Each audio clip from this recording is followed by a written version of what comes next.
இந்தியாவிலேயே முதல் மாநில கட்சியா நம்முடைய கழகத்தை ஆட்சியில் அமர்த்தினார் பேரறிஞர் பெருந்தகை அறிஞர் அண்ணா அவர்கள். அவரது வழியில 5 முறை தமிழ்நாட்டை ஆட்சி செய்தார் நம்முடைய உயர்நீக தலைவர் கலைஞர் அவர்கள்.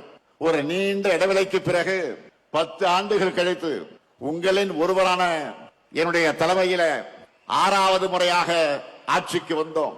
இப்போ 7வது முறை மட்டுமல்ல, இனி என்னாலும் கழகம்தான் தமிழ்நாட்டை ஆளணும் என்ற சூழ்நிலைக்குத்தான் இங்கே கூடியிருக்கிறோம்.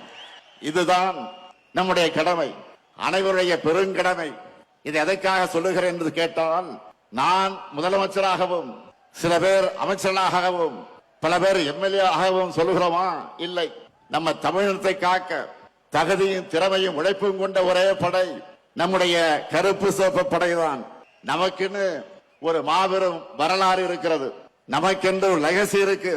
தமிழை காத்தவர்கள் நாம், தமிழ்நாட்டுக்கு பேர் வச்சவங்க நாம், நம் மாநிலத்தை எல்லா நிலையிலும் உயர்த்துறவங்க நாம்.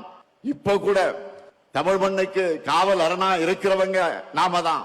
தமிழ்நாடு நம்மை நம்பித்தான் இருக்கு, நாமும் தமிழ்நாட்டை நம்பித்தான் இருக்கிறோம். அதற்காகத்தான் சொல்லுகிறேன், திராவிட முன்னேற்ற கழக ஆட்சி தொய்வில்லாமல் தொடரணும். அதற்காக நாம உழைக்கணும். தமிழ்நாடு வெல்லணும்.